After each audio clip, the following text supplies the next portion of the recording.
জুলাই গণ অভ্যুত্থানের যে পথ নির্দেশক আমাদেরকে যিনি নির্দেশনা দিয়েছেন, সাহস জুগিয়েছেন, অনুপ্রেরণা দিয়েছেন এবং এই জুলাই গণ অভ্যুত্থানকে সফলতার দিকে নিয়ে গেছেন জনাব তারেক রহমান। উপস্থিত মন্ত্রিসভার সদস্যবৃন্দ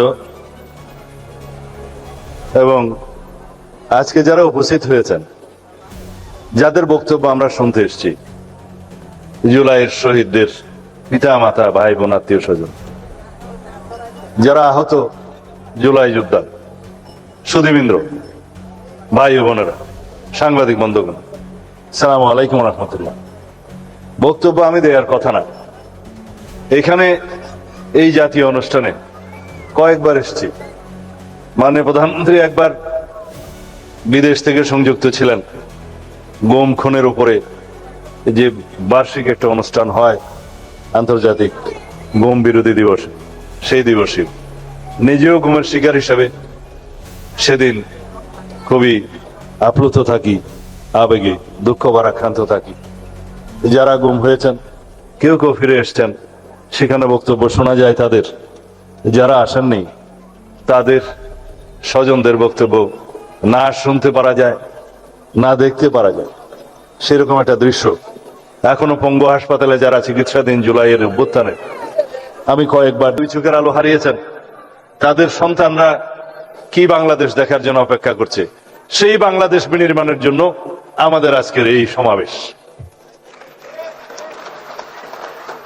মোহিনী চৌধুরীর সেই কবিতা, গান সবাই জানেন, এই জাতীয় অনুষ্ঠানে সবাই আবৃত্তি করেন। মুক্তির মন্দিরে সোপানে তোলে কত প্রাণ হলো বলিদান, লেখা আছে অশ্রু জলে। আরো কয়টি লাইন আছে।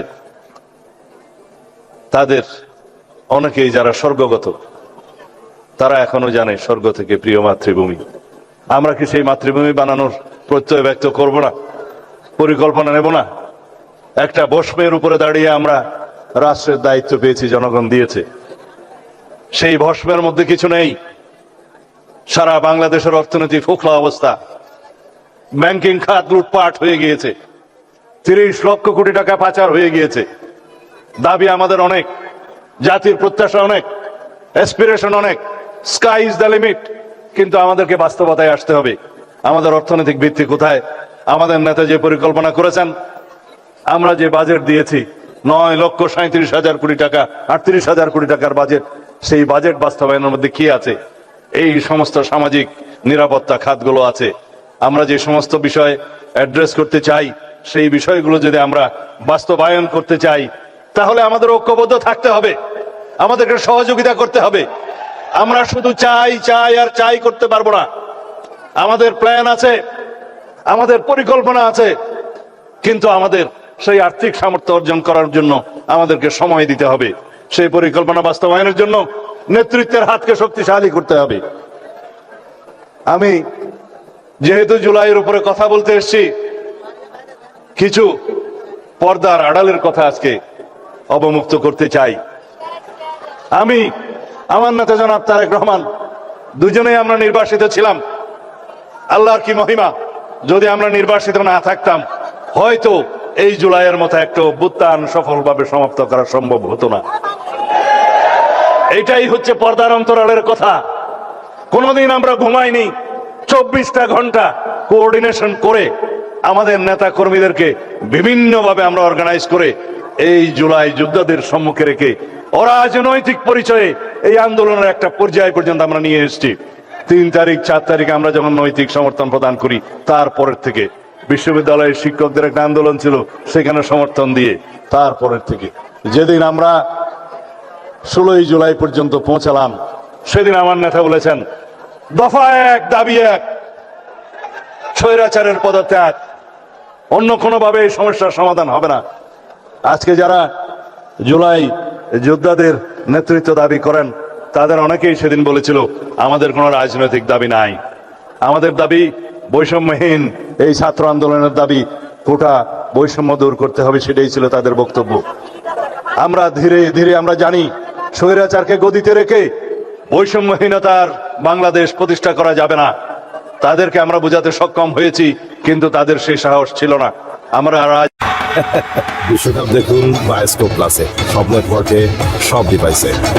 সেখানে রাজনৈতিক পরিচয় যদি বিভাজন করি, তাহলে সর্ববৃহৎ অংশটি থাকবে জাতীয়তাবাদী ছাত্র দলের, যুব দলের, বিএনপির অঙ্গ সংগঠনের 650 বেশি।